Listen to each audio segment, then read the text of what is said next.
turebere hamwe imico cyangwa se karagiteri ziranga Imana. Ibiranga Imana bishobora gushyirwa mu byiciro bibiri bikurikira. Icyiciro cya mbere ni ibishigikirana, icya kabiri ni ibidashigikirana. Ibishigikirana ni ibyo Imana igira n'abantu bagira, naho ibidashigikirana ni ibigaragara gusa ku Mana gusa abantu batagira, cyangwa se ibintu Imana isangiye n'abantu. Ibyo Imana igira abantu batagira ni byinshi, ariko reka turebe ibintu bitanu Imana igira udashobora kubona ku bantu. Icya mbere ni ubuziraherezo. Imana ntigira itangiriro n'iherezo, cyangwa se Imana ntizizungurwa mu buzima bwayo. Ubuziraherezo bw'Imana bushobora kurindwa mu buryo butatu bukurikira: mu buryo bwumvikana, buri logike, cyangwa se uburyo bwa teoloji, cyangwa se uburyo bw'ibyanditswe byera.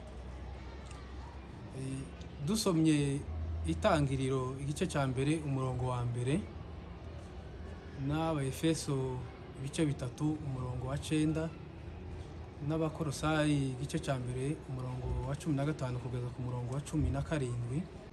Icya kabiri, Imana ntihinduka. Imana ntizihinduka mu buzima bwayo kandi irangwa n'imiterere yayo. Kudahinduka kw'Imana gushobora kurindwa mu buryo nabwo bubiri bukurikira. Uburyo bwa mbere ni ubwa teoloji, nabwo uburyo bwa kabiri ni ubw'ibyanditswe byera.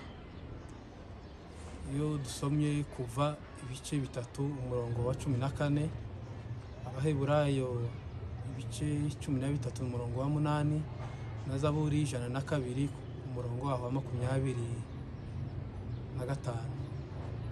Icya gatatu kiranga Imana ni Imana ishobora byose. Icya kane ni Imana yihagije.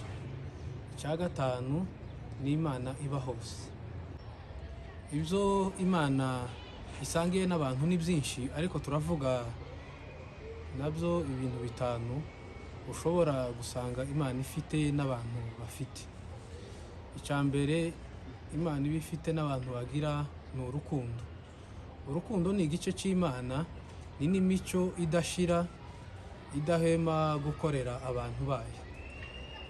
Iyo dusomye Yesaya ibice 62 umurongo wa 5, cyangwa se Abaroma ibice 5 n'umurongo wa 8, cyangwa se Yohana 3:16.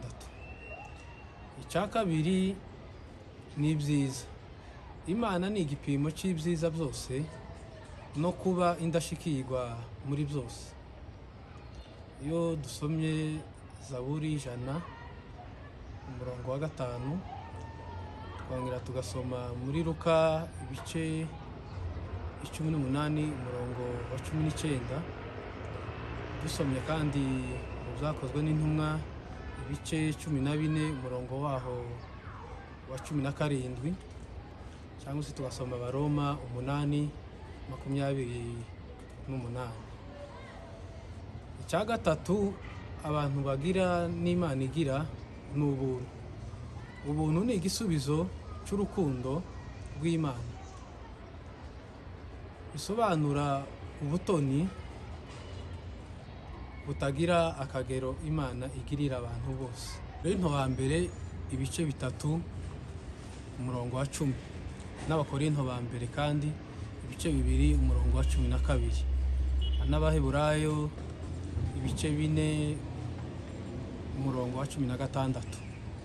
Icya kane ni ukwizera, naho icya gatanu ni ukwihangana, icya gatandatu ni ubumenyi.